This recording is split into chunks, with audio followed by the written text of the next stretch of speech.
Thanks for joining us, everyone. We'll start in 1 minute. Perfect.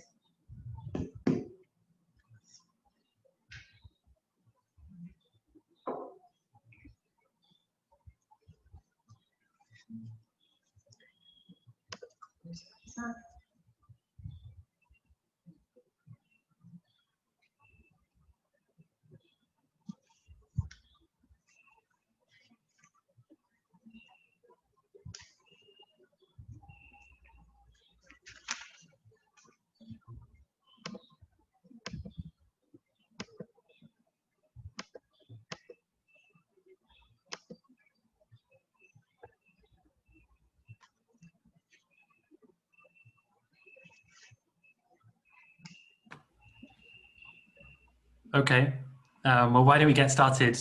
Hi, everybody. Welcome to our open board call. The first half of this call is going to be in French and the second half in English. So we're going to switch to French right now and introduce ourselves. If you're an English speaker, please feel free to listen in if you'd like, or put us on mute and come back at the hour when we'll be talking about some of the same things in English. Donc, merci beaucoup. Bonjour tout le monde. Je m'appelle Blair et je suis le directeur de Accountability Lab. Bienvenue à votre sommet virtuel sur le gouvernement ouvert avec un événement pré-sommet qui est également notre open board call du Lab. Ce sont des appels mensuels que nous organisons avec nos équipes, membres du conseil d'administration et partenaires pour le mettre à jour sur tout ce que nous faisons. Et nous profiterons de cette occasion pour vous parler de notre sommet virtuel sur le gouvernement ouvert. Nous sommes très enthousiastes à l'idée de ce sommet virtuel qui aura lieu dans 2 semaines. Le 27 et 28 octobre, nous rassemblons plus de 300 personnes du monde entier en partenaire avec Open Government Partnership et Restless Development pour discuter de la manière dont les jeunes trouvent de nouvelles façons d'assurer un gouvernement ouvert pendant la pandémie COVID-19.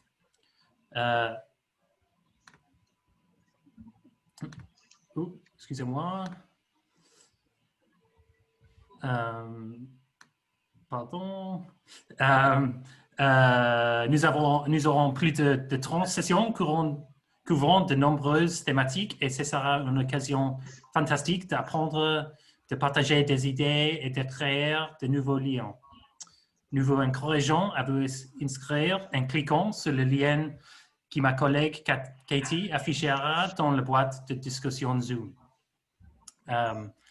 Pour cette conversation, les premières 30 minutes seront en français et les 30 suivants en anglais. Donc, pour commencer, j'aimerais passer la parole à ma collègue Doussouba pour qu'elle se présente et commence une conversation avec Chaimae, une des membres du collectif de la jeunesse pour un gouvernement ouvert qui aide dans l'organisation de ce sommet virtuel. Elle nous parlera de ce qu'est le collectif jeunesse et ensuite, nous passerons à l'anglais, toujours avec Chaimae et moi-même, pour en dire un peu plus la notion de gouvernement ouvert. Merci Doussouba et à vous. Parfait. Merci beaucoup Blair. Bonjour tout le monde. J'espère que tout le monde va très bien. Alors, je me présente rapidement. Mon nom est Doussouba Konate. Donc, je travaille pour Accountability Lab. J'ai travaillé d'ailleurs pendant 2 ans pour Accountability Lab Mali. Et il y a à peine quelques mois, je viens de rejoindre Accountability Lab Global. Donc, comme Blair l'a mentionné, bienvenue au sommet virtuel sur le gouvernement ouvert, le pre-event du sommet virtuel sur le gouvernement ouvert. Et j'aimerais juste, avant que je puisse introduire la personne en fait que je vais interviewer, vraiment faire un gros bonjour à toute la communauté francophone qui nous suit un peu partout, que ça soit au Mali, que ça soit au Niger, que ça soit en RDC. Je vois que Florentin, Espoir, Aline sont connectés ici. Donc, vraiment, merci à tous de nous avoir rejoints pour ce bel événement. Et maintenant, en fait, je vais vous introduire Chaimae. une jeune demoiselle qui a un parcours absolument extraordinaire et vraiment, j'ai vraiment hâte de vous la présenter, de lui poser plein de questions. Elle va vraiment nous parler un petit peu de son parcours, de tout ce qu'elle fait, du collectif jeunesse et de l'importance justement aussi d'avoir un gouvernement ouvert et de l'importance aussi de l'implication de la jeunesse dans ce genre de questions. Donc, Chaimae, bonjour, comment ça va?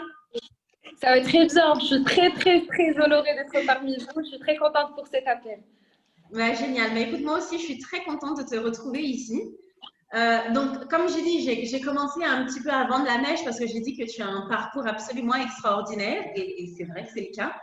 Donc, je pense qu'on va y aller en fait avec la première question, peut-être une question qui est un peu plus générale, un peu plus large. Mais est-ce que tu peux déjà dans un premier temps nous parler en fait de ton implication au sein du collectif du collectif des jeunes pour un gouvernement ouvert et puis peut-être en fait nous parler un petit peu de comment, quand, pourquoi ce collectif a été créé. D'accord, très bien. Donc déjà, merci beaucoup pour l'invitation, que ce soit Accountability Lab ou Restless Development ou encore le partenariat pour un gouvernement ouvert. Je suis vraiment très honorée d'être parmi vous. Je suis très contente qu'en fait, qu'il y a une diversité là encore du pre-events du sommet. Donc, je suis très contente que ce soit pour les gens qui sont francophones et de les rapprocher en fait et de leur donner un avant-goût du sommet. Donc, merci beaucoup Doussouba pour la présentation si flatteuse. Je m'en réjouis vraiment et je suis très contente d'être parmi vous. Donc, justement, comme tu as dit tout à l'heure et comme a dit Blair aussi, je suis l'une des membres cofondateurs du collectif des jeunes pour un gouvernement ouvert. Donc, en fait, en gros, mon implication pour les jeunes a commencé à un très jeune âge, parce qu'étant moi-même jeune, on rencontre beaucoup de défis au long de notre quotidien, principalement dans nos pays. Et c'est ce qui nous pousse en fait à s'engager civiquement. Et à travers notre engagement civique, nous nous sommes retrouvés en tant que 20 jeunes l'année dernière lors du sommet du partenariat pour un gouvernement ouvert qui a eu lieu à Ottawa, à Canada. Et donc, quand on s'est retrouvés ensemble, il y avait tout un programme qui était en fait organisé entre le partenariat pour un gouvernement ouvert, Accountability Lab et Restless Development, que je voudrais saluer à partir de cet appel parce qu'ils ont vraiment tenu à engager les jeunes dans la discussion et à les impliquer. Donc, ils ont créé un programme pour les jeunes, ils nous ont rassemblés, on était venus des 4 coins du monde et ensemble, on a essayé de discuter en fait de l'implication des jeunes sur le plan soit local, régional, national ou même international et de comprendre en fait les failles qu'il y a dans l'implication des jeunes. Et en essayant de comprendre cela, on a essayé vraiment de valoriser le poids des jeunes dans ce cadre. Et en valorisant les poids de jeunes, on est sorti avec plusieurs résolutions, que ce soit un plan d'action pour l'implication des jeunes qui était destiné en fait que ce soit au gouvernement ou aux gens qui travaillent sur les plans d'action OGP. Comme ça, ils sachent en fait s'ils sont en train d'inclure les jeunes effectivement dans leur stratégie, etc. On a sorti aussi une résolution pour le partenariat pour un gouvernement ouvert afin qu'ils puissent impliquer les jeunes davantage dans leur stratégie ou dans l'implémentation du partenariat, à vrai dire. Et en fait, dans ce cadre, on s'est dit, mais ok, on a travaillé des résolutions, on a de très bonnes idées, mais comment pérenniser en fait l'apport de ce collectif et donc, l'apport de nous en tant que jeunes. Et donc, on a créé le collectif ensemble. On s'est dit que le collectif Jeunes pour un gouvernement ouvert sera vraiment un témoignage du travail qu'on a fait ensemble, mais sera aussi un catalyseur de tous nos efforts afin de pérenniser déjà les résolutions avec lesquelles on est sorti, mais aussi afin de catalyser les efforts des jeunes dans le futur et vraiment soutenir la cause de l'implication des jeunes pour un gouvernement ouvert partout dans le monde. Donc, le collectif il a été créé officiellement l'année dernière, en mai, quand on était tous ensemble au Canada. Et il a en quelque sorte une déclaration qui annonce sa création. Et on l'avait d'ailleurs annoncé lors du panel de clôture le panel de la cérémonie de clôture du partenariat pour un gouvernement ouvert lors du sommet de l'année dernière. Et depuis, donc, en fait, le collectif, il a continué à travailler. Grâce au soutien de Accountability Lab et Restless Development, on se réunit chaque mois pour discuter les avancements de chacun dans son pays, comment est-ce qu'on peut se soutenir mutuellement. On a créé même un rapport d'impact sur l'avancement de chacun dans son pays par rapport à l'implication de soi ou d'autres jeunes pour un gouvernement ouvert. Et actuellement, on s'est dit, en fait, pourquoi pas créer quelque chose ensemble? Et c'est de là où est venue l'idée du sommet, auquel nous sommes très ravis de convier toute personne qui voudrait y assister et qui voudrait y participer. Mais en gros, c'est la petite histoire du collectif, mais ce n'est pas une histoire qui a une fin, c'est une histoire qui débute. Donc, on espère que ça sera encore mieux dans le futur.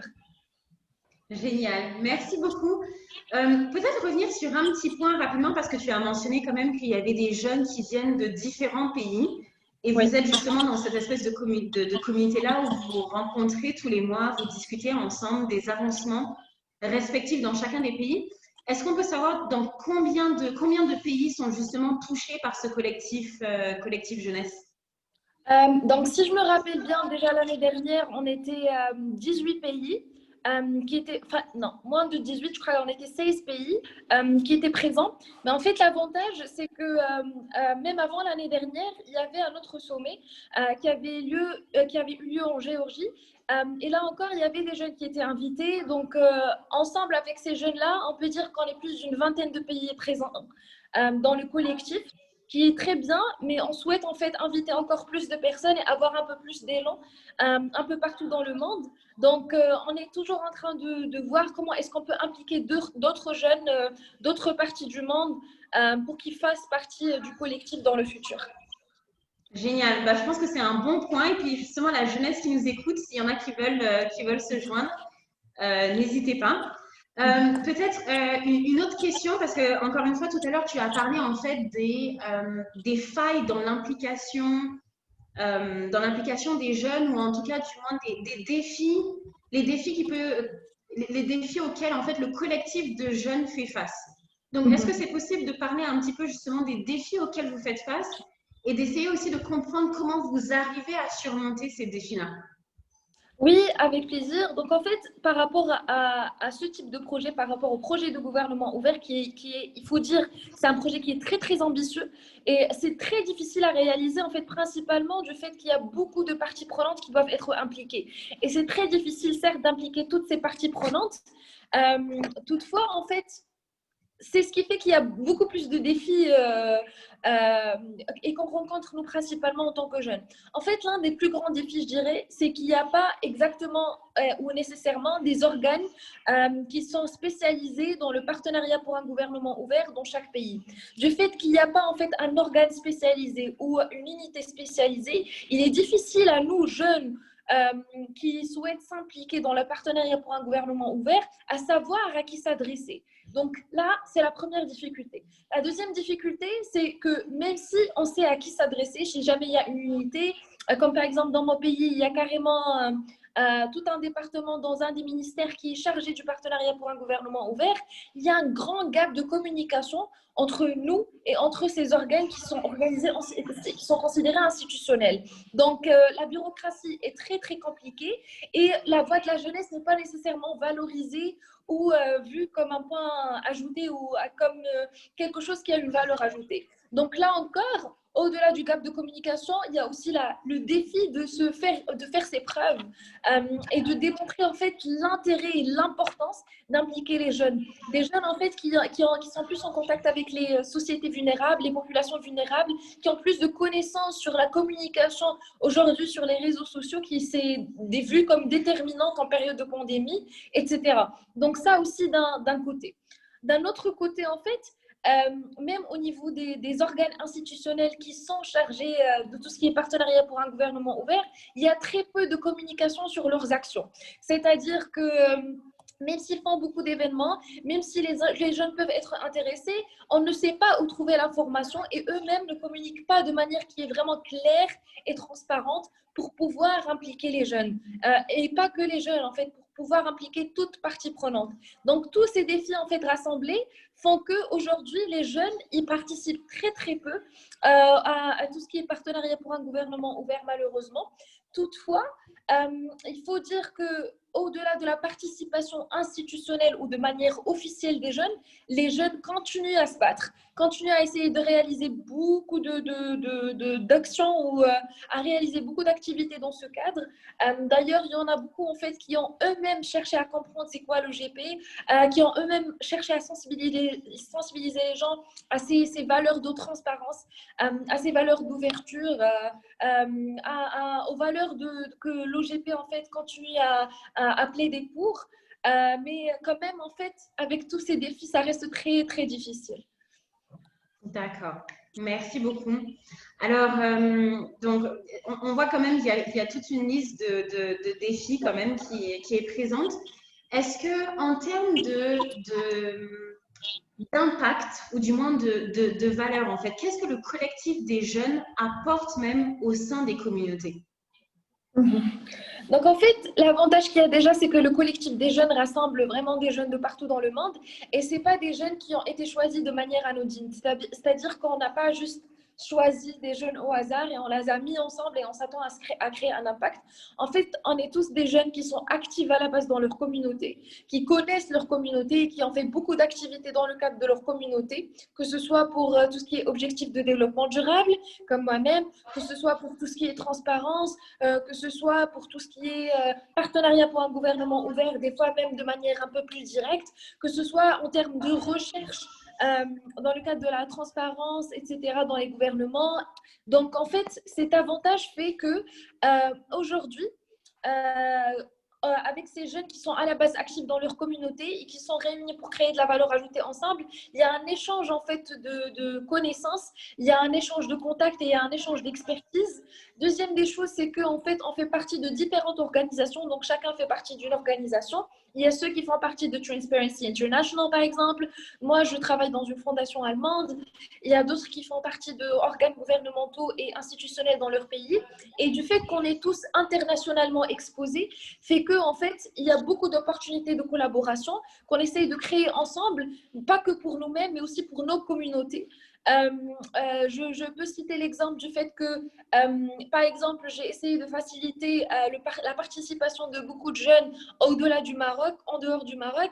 Et donc, j'ai essayé toujours de les mettre en contact avec des personnes que j'ai rencontrées dans le cadre du collectif pour échanger d'expertise et de connaissances. Et en fait, c'est comme un catalyseur de talents internationaux et un vrai network d'experts, mais plutôt jeunes, qui ont vraiment beaucoup, beaucoup d'énergie.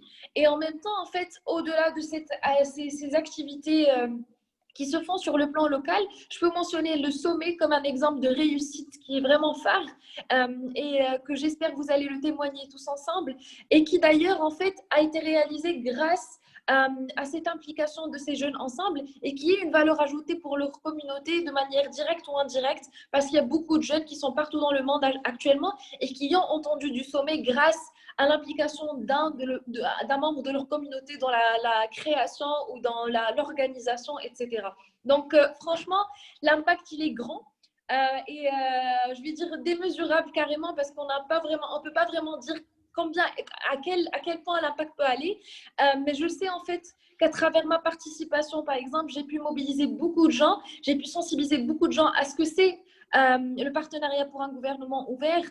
Et j'ai pu voir que dans mon entourage, on n'en a jamais entendu parler. Aujourd'hui, il y a des jeunes qui cherchent à s'impliquer et qui cherchent à savoir plus sur ça. Donc, c'est déjà pour moi une très, très bonne chose. Et je parie que c'est la même chose dans partout. Merci beaucoup, Chaimae. Alors, je vois que dans le chat, il y a des questions qui commencent à venir. Donc, j'encourage d'ailleurs les gens à poser des questions si vous avez des questions pour elle. Ce n'est pas tous les jours qu'on a cette opportunité d'avoir une jeune aussi brillante, aussi engagée qui peut venir justement partager son expérience avec nous. Donc, profitez des quelques minutes qui nous restent.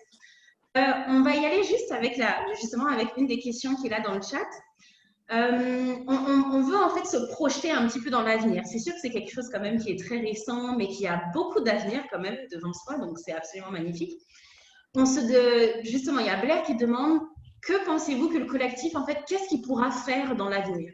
Ou idéalement, selon vous, en fait, quel est l'objectif ultime que vous fixez, que vous aimeriez absolument atteindre?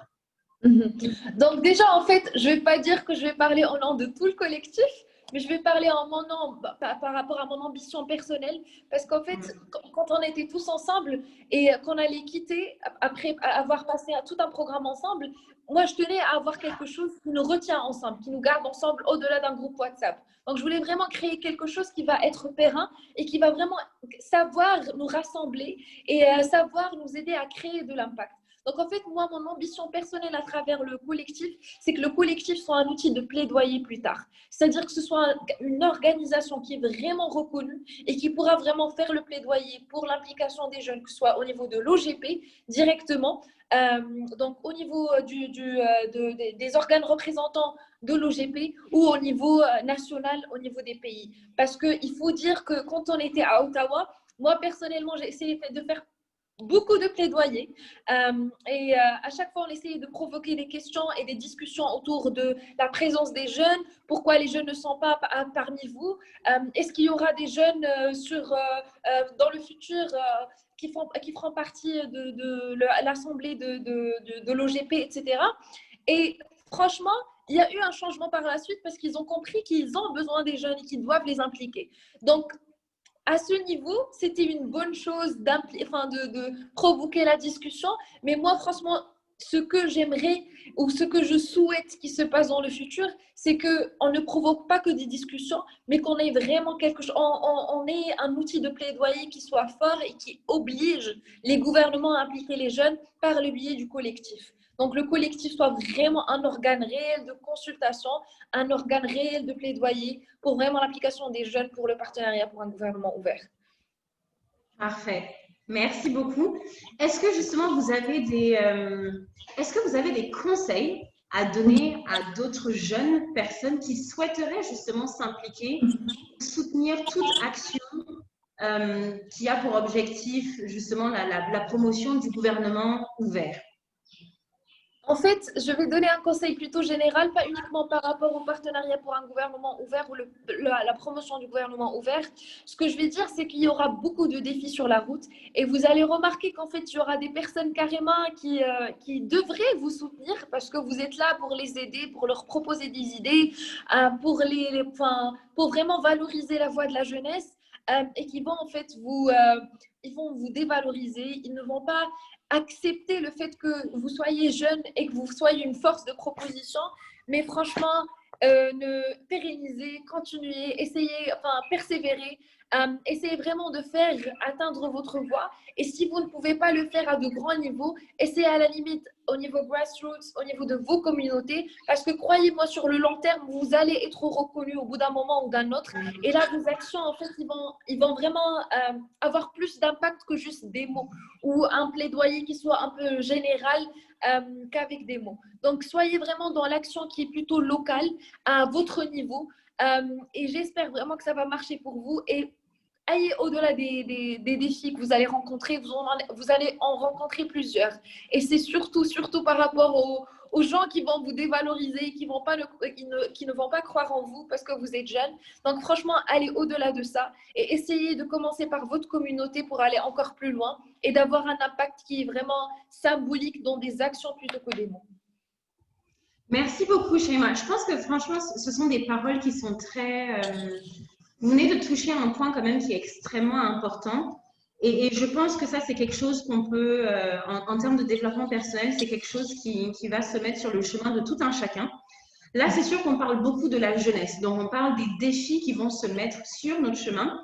Et le conseil justement que vous donnez, c'est vraiment donc de ne pas se laisser dévaloriser justement par rapport à ça, parce qu'en effet, il y a des personnes qui vont vous encourager, mais il y a des personnes aussi qui vont vous, tout à fait le contraire. Il y en a qui vous encouragent, il y en a qui vous découragent, mais il faut persévérer. Il y a quand même un point que je trouve important et c'est un principe aussi qu'on retrouve dans de nombreux programmes de développement. Il y a ce principe-là de rien pour nous sans nous. Et c'est vrai que c'est souvent les jeunes qui le martèlent. Et en fait, ce qu'on veut dire en arrière de ça, c'est que rien ne doit se faire à partir du moment où on parle de la jeunesse.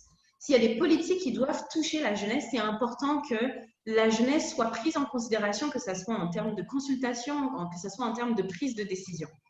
Et je pense que c'est encore plus valable pour nos pays, comme moi, je l'ai mentionné un peu plus tôt, donc moi, je suis originaire du Mali, donc c'est quand même un pays où plus de 50% de la population est très jeune.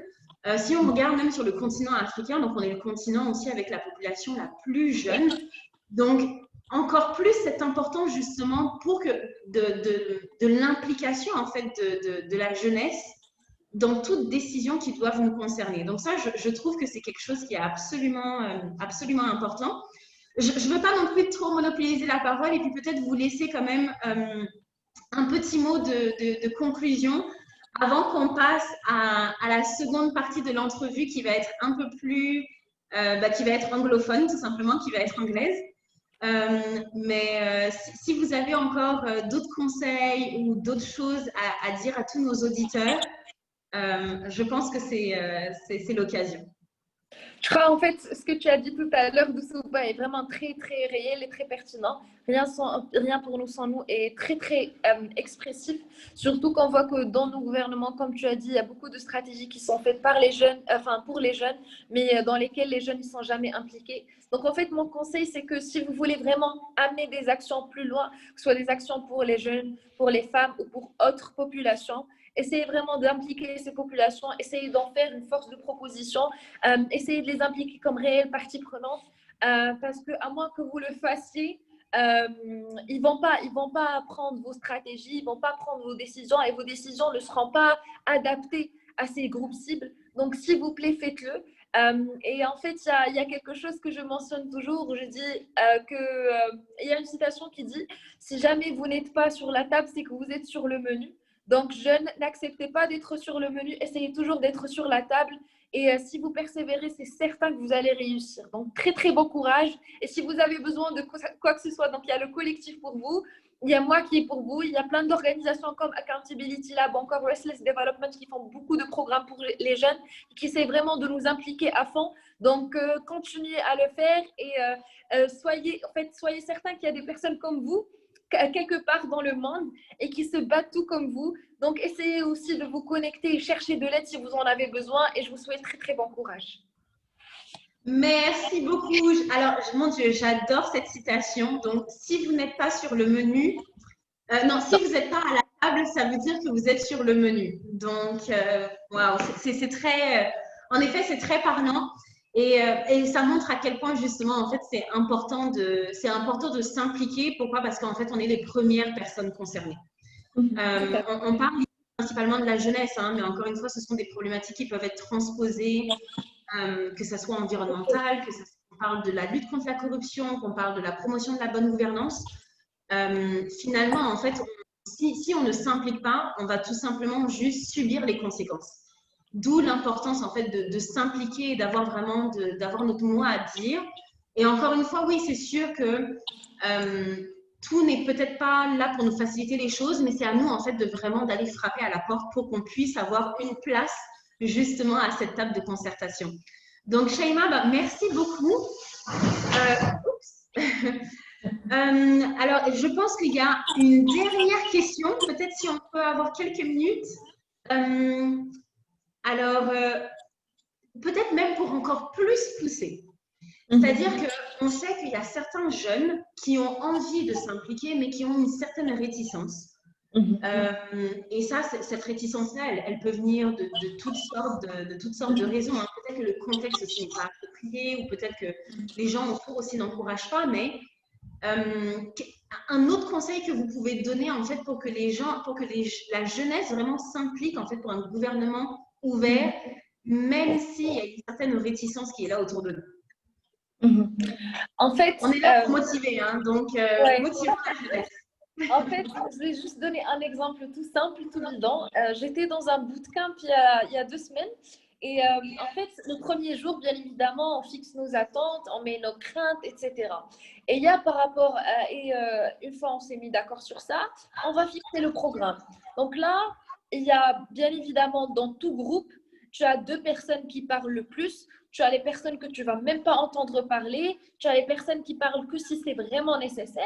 Et bien évidemment, comme dans chaque groupe, on a 2 personnes qui ont proposé « Ah non, voilà ce qu'on va faire, voilà ce qu'on va faire, voilà ce qu'on va faire ». On a demandé à tout le monde si vous êtes d'accord avec ça, si tout le monde s'aligne avec cette vision. Personne n'a dit non. Donc, c'est bon, on a validé. Je crois 2 minutes plus tard, il y a quelqu'un qui est normalement très réticent et qui a dit, en fait, moi, j'ai une proposition. Et là, je pense, ça m'a vraiment frappée parce qu'il y a le formateur qui lui a dit, tout à l'heure, on a voté tous ensemble. Tant que tu n'as pas voté, tant que tu n'as pas dit non, attends 5 ans jusqu'aux prochaines élections, peut-être jusqu'au prochain bootcamp. Et ça m'a vraiment frappée parce que c'est ce qui se passe en fait en réalité. En réalité, on croit qu'en fait, si on a une idée plus tard ou si on veut s'impliquer plus tard, on peut le faire. Or que si on ne s'implique pas aujourd'hui, peut-être qu'on va rater l'opportunité de s'impliquer à jamais. Donc, franchement, aux jeunes qui sont réticents, aux jeunes qui n'osent pas prendre la parole, aux jeunes qui n'osent pas s'activer dans leur communauté, c'est d'abord pour votre bien que vous le faites avant le bien de votre communauté. C'est pour faire entendre votre voix et c'est pour réaliser vos ambitions. Si vous vous impliquez aujourd'hui pour plaidoyer pour quelque chose qui sera de votre bien, donc c'est une bonne chose pour vous d'abord. Et pour d'autres personnes comme vous qui se voient en vous dans votre communauté. Donc, s'il vous plaît, ne soyez pas réticents. Parce que si jamais vous êtes réticent, c'est pas mal, c'est pas un mal pour votre communauté, mais c'est un mal pour vous d'abord. Saisissez l'opportunité de se faire entendre, saisissez l'opportunité de faire entendre votre voix, c'est très très très important. Et après en fait, même au niveau de votre réticence, essayez de partir en fait de petites, comment dire, de manière grandissante, c'est-à-dire commencer par quelque chose de petit. Ne vous impliquez pas à grande échelle dès le début. Donc, essayez de vous impliquer petit à petit et j'espère que ça va marcher pour vous, que vous allez vraiment pouvoir vous faire entendre à un plus grand niveau. Mais sachez que si vous restez réticent, c'est mal pour vous d'abord, avant vos communautés. Bah, écoute, merci beaucoup pour ce parfait exemple. Hein. Je pense que tu l'as bien dit, hein, c'est 5 ans plus tard que là, tu vas pouvoir encore redonner ton point de vue dans le contexte des élections. Donc, c'est parfait. Merci beaucoup sur ces belles paroles. Il y a quand même, je pense que dans le chat, si on peut peut-être laisser nos coordonnées. Donc, Chaimae, si toi, tu peux donner tes coordonnées, s'il y a d'autres personnes qui veulent te contacter.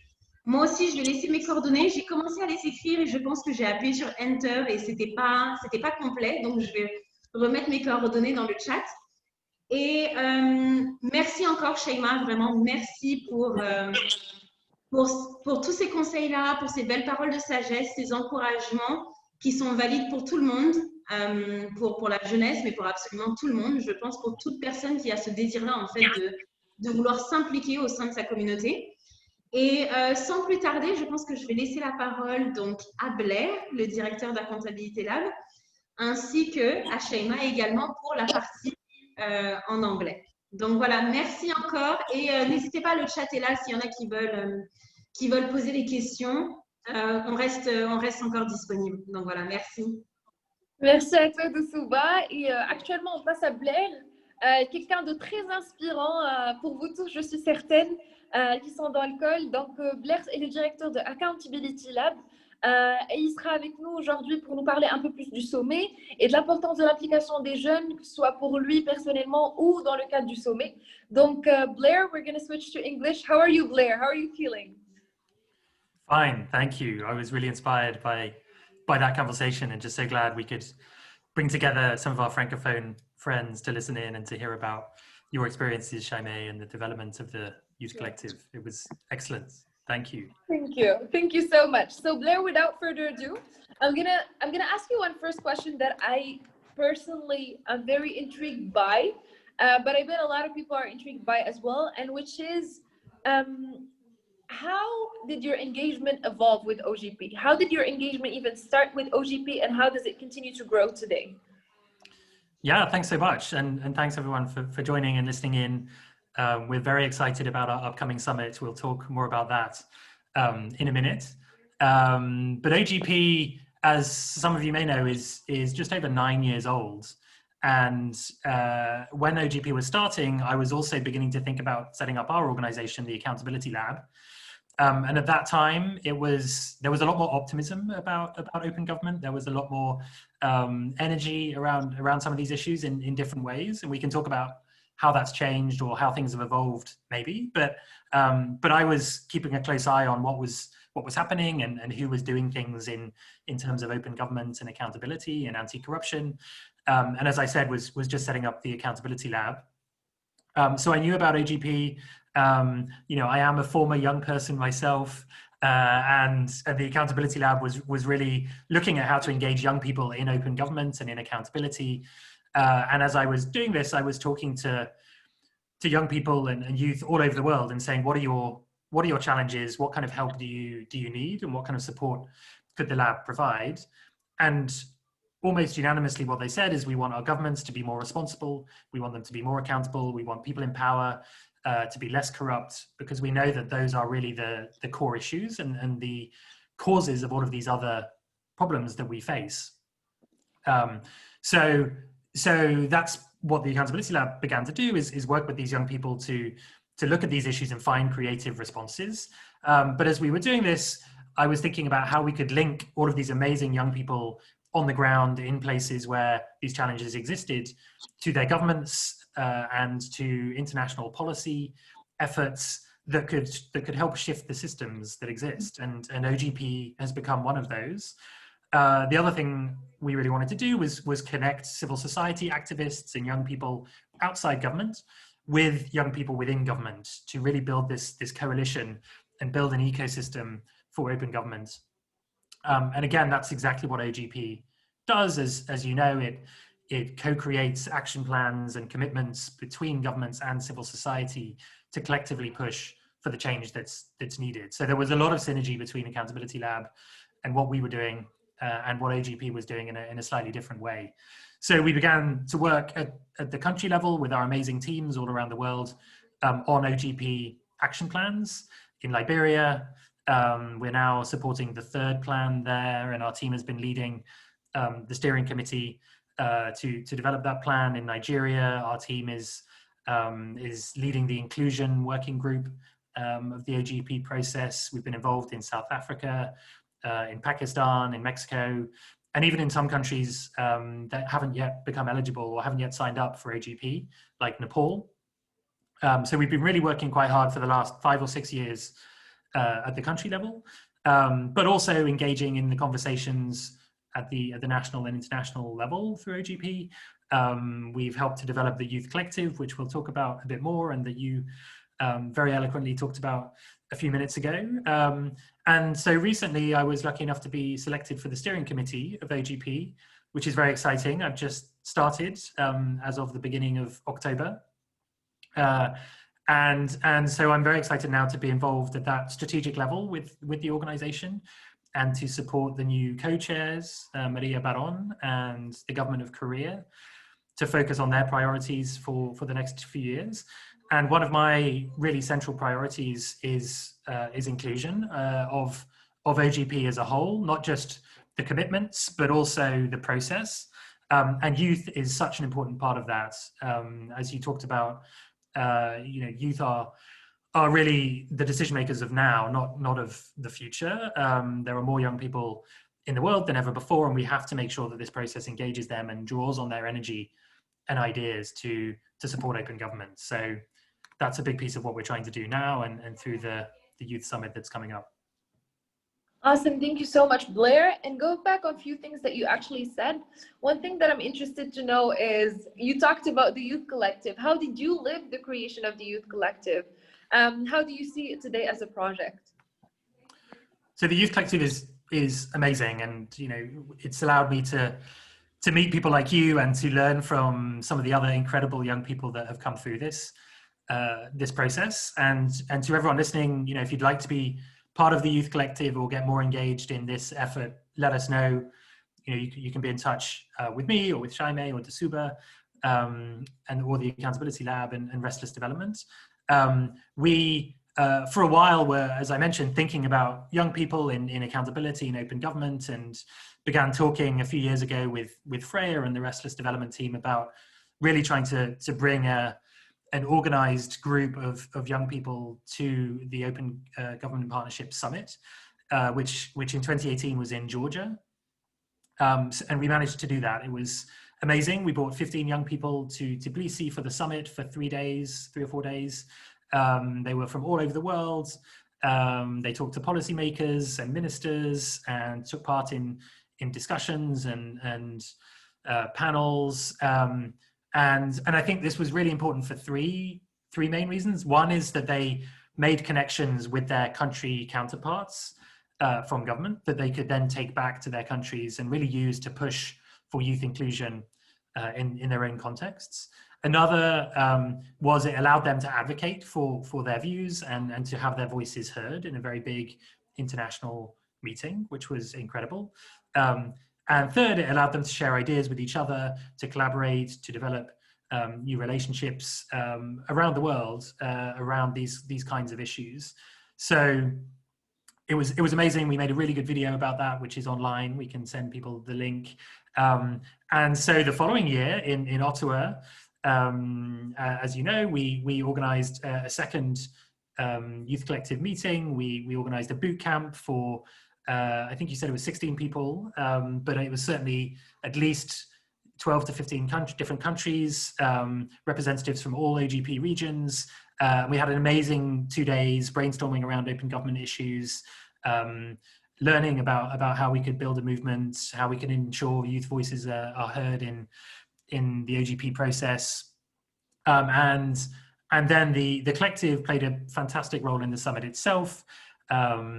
They talked again to policymakers. They presented on stage to thousands of people. We had a pitch contest to pitch new ideas for open government.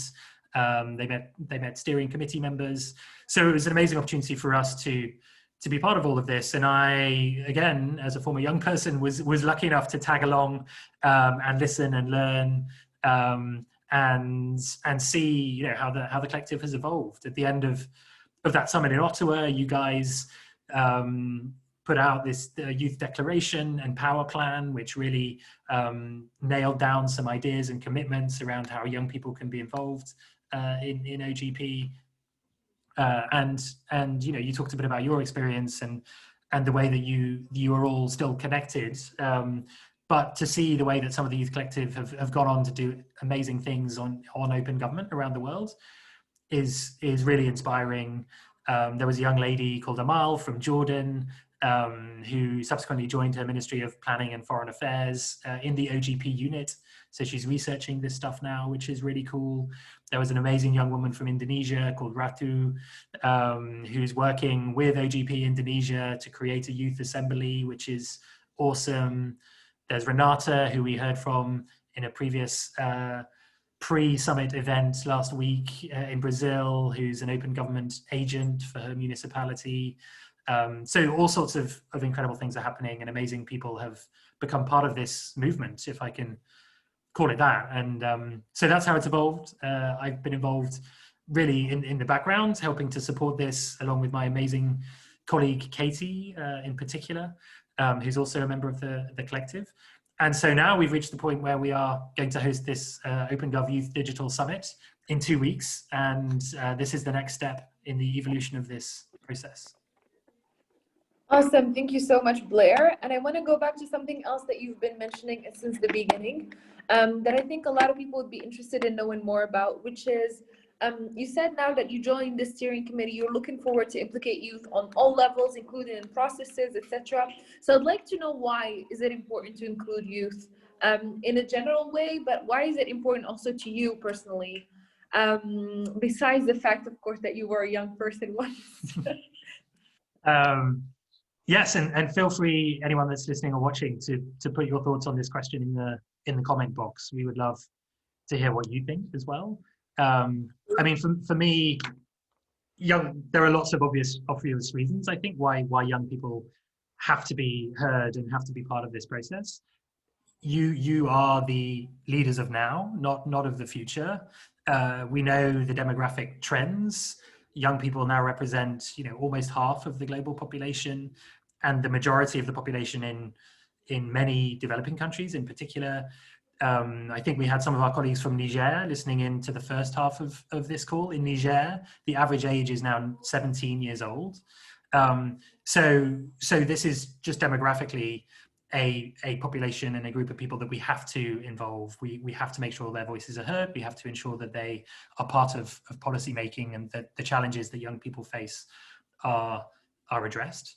But I also think young people today are of course more connected than any generation has ever been, more in touch with each other, more willing, I think, to challenge the status quo and challenge the systems that exist, and to gather inspiration from other young people in other parts of the world as to how to do that. You know, if we look at some of the movements, I mean, in history, all movements really have been led by young people, I would argue. But if you look at some of the movements going on today, that is certainly, you know, the case. The climate movement, you know, for example, you know, many of the movements around the world against injustice and inequality, it's this generation that is leading these and that has the good ideas and the right ways of approaching some of these problems. And equally, if you look at the big problems that we face today, and I don't know whether anyone saw Sanjay Pradhan, the CEO of OGP's speech at the OGP Virtual Leaders Summit a week or two ago. We can find the link and share it with you. It's on YouTube. But he said there's really 5 simultaneous crises going on now. One is the health crisis, of course, with COVID-19, which has killed over 1 million people. There's the economic crisis with the worst recession we've had in at least 50 or 60 years. There's the climate crisis with the planet warming far too quickly, of course. There's the crisis of inequality, and there's the crisis of democracy and the lack of trust in governments. And if you think about it, really all of these issues affect young people more than any other demographic. And young people also have, I would argue, the best ideas as a result for dealing with these. And it's not to say that older generations, you know, can't play a really important role in solving all of this. Of course they can. But in my experience, and I'd love to hear from others too, the older generations have grown up within these systems, and are often unable or unwilling to change them. Whereas I think young people are willing and have the ideas to do so. And I think can do it in a very positive way. What we need when we face all of these challenges, I think, is positive energy and solutions. You know, we don't need finger pointing. We don't need a focus on what's going wrong as much as the really positive energy that young people can bring to these challenges. And that's personally why I derive so much happiness and enjoyment from being part of all of this, because of course the world can be depressing, but it's just really, if we're looking for inspiration, it's to young people that we should look, because that's where it is, and it's the kind of people like the members of the Youth Collective, such as yourself, that are really going to make this world the place that we all want to live in the future. Thank you so much, Blair. That's very interesting and also very inspiring for many young people. I mean, we got the question before about how young people are very hesitant to take action. So here's one thing that Blair said to push you to take action. We have to take action today. We are more connected and we have a lot of power if we gather together to do something good. Thank you so much, Blair, on that. And I would like to go back on the summit, since this is one of the pre-events actually for the summit that is taking place, like you said, on the 27th and 28th of October. I'd like to ask you, why was it interesting for Accountability Lab and for yourself to be involved in such a summit and in the creation of the summit? What should people expect? And at the same time, who are you looking to engage with? Thanks, Chaimae. So the summit is very exciting. It's been, in one way or another, at least 2 years in the making. It came up in Georgia when we were there, as I mentioned. And now, of course, with the pandemic, it makes complete sense for us to have a virtual gathering. It's also great timing because the government of Korea, as I mentioned, has just taken over the co-chairmanship and chairwomanship of OGP. And so we are organizing this with them. And Restless Development, of course, and it's a moment now, I think, after 6 months of this pandemic, for us to really reflect on how it's affected young people, and what we can do to support open government going forwards, with a focus, I think, really on practical ideas and experience sharing across many different countries.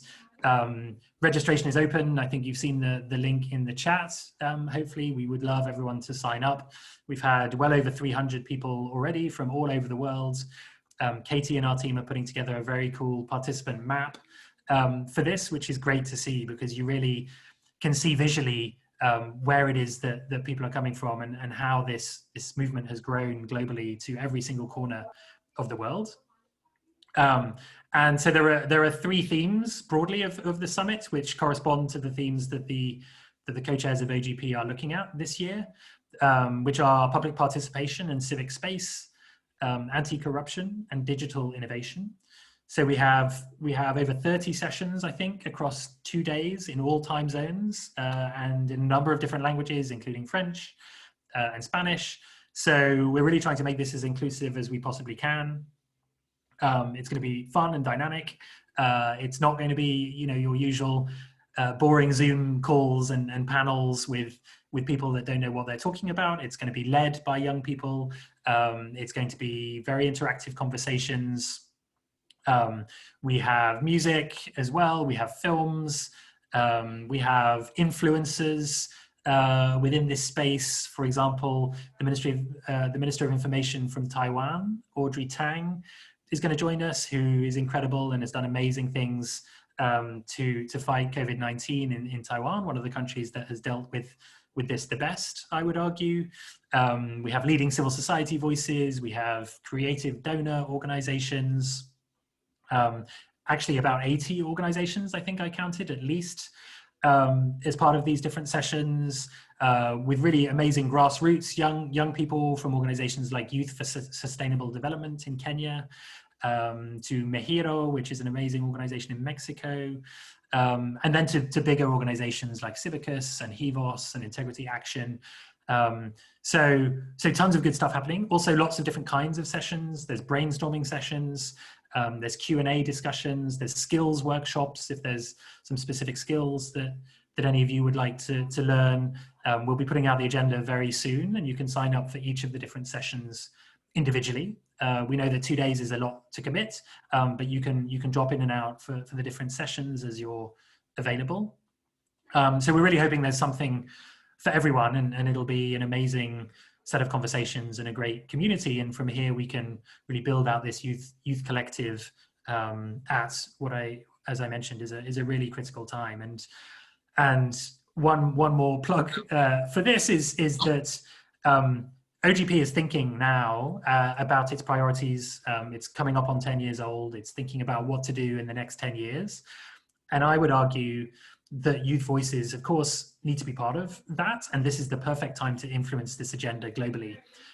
So this summit, which will also be attended by many of the AGP team and OGP contact points and focal points in different countries within governments and civil society.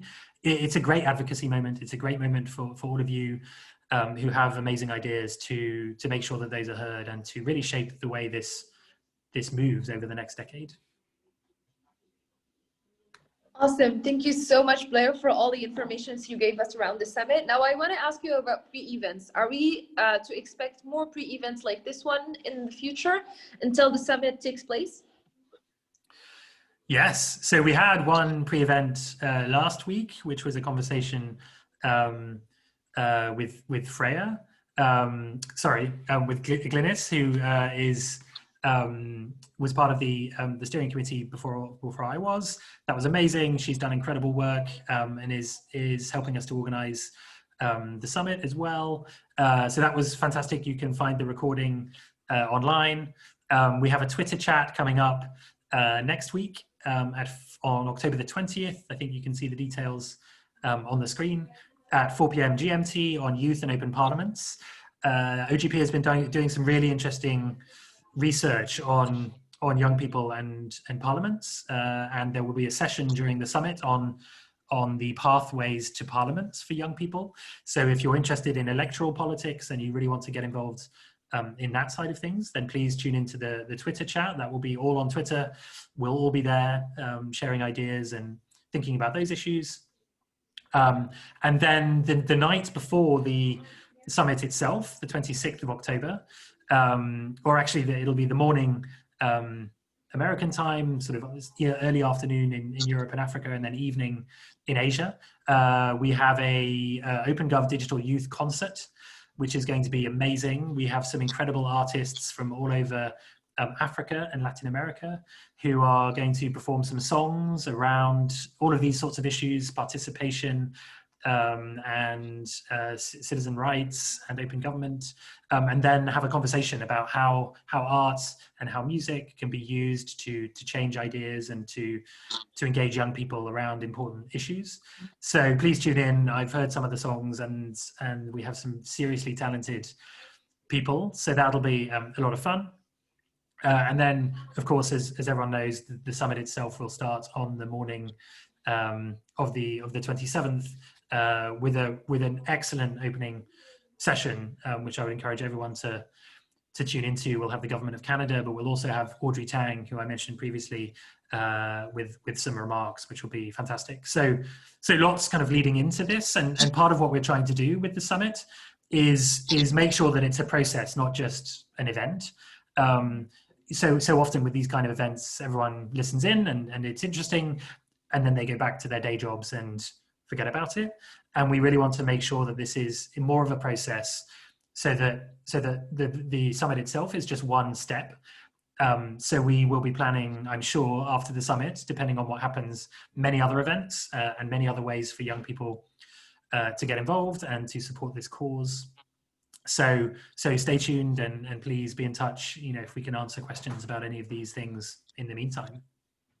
Amazing. Let's take one last question, Blair. We have someone who asks, from your point of view, how can young people ask for or create space at the open government table, and how can entrenched power, older people, make space for young people?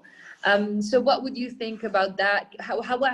What advices can you actually give young people? Great question. And I think some of it would overlap with some of what you said earlier, Chaimae. I think people should not be afraid. As I said, we are, or you are, as young people, really the decision makers of now. Your voices are important. They need to be heard, and there are always ways for that to happen. It might not be at the highest levels yet, although it can be through this collective, I would argue. But even in your community, in your context, find ways to get involved, find ways to connect with people that are making decisions, even if it's about small things in your community, because if you can show impact, if you can show that once you contribute to a process, it begins to create better outcomes, it builds trust, it builds energy, and it shows demonstration of what can happen. So get involved, find out what the angle is. And the really great thing about open government is it affects all sorts of issues. It's not just a technical process of making budgets more open, for example. It affects education, it affects climate change, it affects women's rights, all sorts of things. So whatever it is that you're interested in, open government can help you achieve the goals that you're looking to achieve. So you can find an angle in. If your country is a member of OGP, I would definitely encourage you to try and find out, how civil society or government is running the process, and see if you can get involved and be part of the meetings.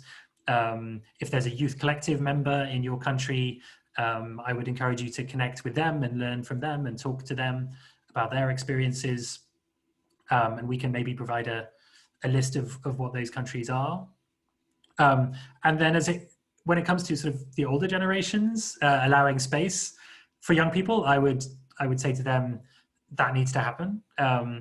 You have to create space for young people in every way that you possibly can.